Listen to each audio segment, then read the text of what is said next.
Vietnam called him the stupid, and that's precisely what he wanted. Douglas Hegdahl was a young U.S. Navy sailor during the Vietnam War when his ship came under fire in the Gulf of Tonkin. He was knocked overboard, captured, and taken to one of the most feared prisons in history, the Hanoi Hilton. Most men in that camp endured unimaginable torture.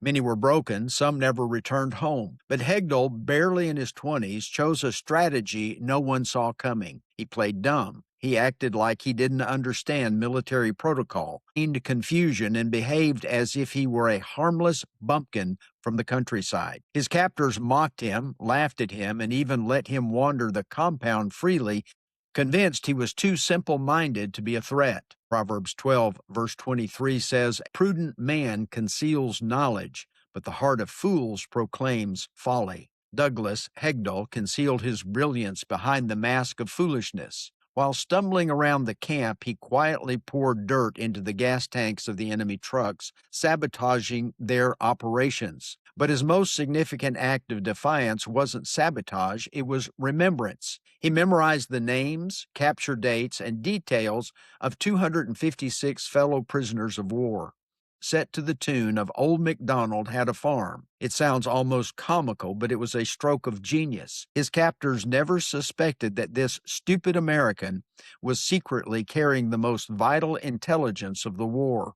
In 1969, North Vietnamese released him as part of a propaganda effort, thinking he'd make them look generous to the world. But when Hegdahl returned home, he delivered the names, dates, and conditions of the 256 American prisoners, men whose families finally learned their loved ones were still alive. Sometimes the most potent weapon isn't strength, but wisdom disguised as weakness. Greetings, Patriots. I'm Perry Green, and this is God in America, where faith and freedom stand together. The Bible consistently emphasizes the same truth. God takes pleasure in using what the world considers foolish to shame the wise. Paul wrote this in 1 Corinthians 1, verse 27, "And God has chosen the weak things of the world to put to shame the things which are mighty."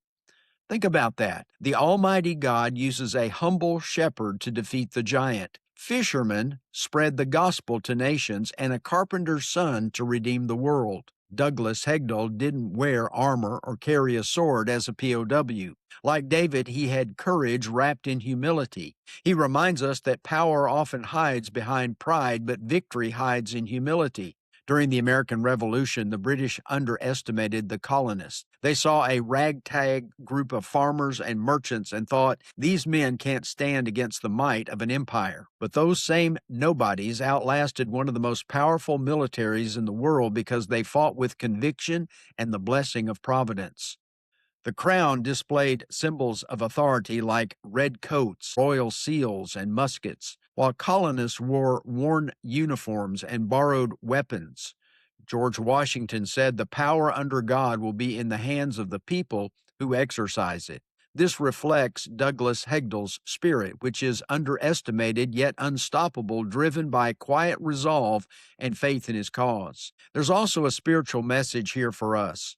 Too often, believers think their influence is too small to matter. We feel powerless in a world of powerful institutions, media giants, and governments of a new world order that seem bent on controlling thought and behavior. But remember, God has always worked through the faithful few who were willing to do what others thought was foolish. When the world shouts, "Play the game," faith whispers, "Stand your ground." When society demands conformity, truth tellers sometimes must look foolish for Christ's sake. Paul said in 1 Corinthians 4, verse 10, "We are fools for Christ's sake." The courage to be underestimated, like Douglas Hegdahl's, might just be what keeps truth alive in dark times. Today, the fight isn't in jungle camps, but in classrooms, courtrooms, and online platforms. The enemy still underestimates God's people. They laugh at believers who hold to the word. They call us backward, simple, or stupid. But every time a believer shows love instead of hate,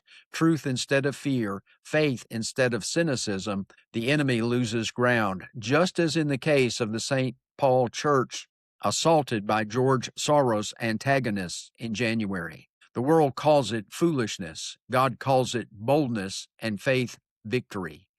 Douglas Hegdahl's captors thought they had humiliated him, but when he returned home and freed 256 men from obscurity, he proved that humility and courage can change history, just like Christ, who humbled himself and became obedient unto death.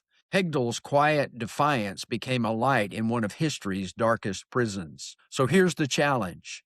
When the world underestimates your faith, your prayer, your witness, smile and let them. God has a long history of turning the foolish things of the world into the foundations of freedom. Well, thanks for joining me today. Until next time, Patriots, let's keep the light of humble courage burning.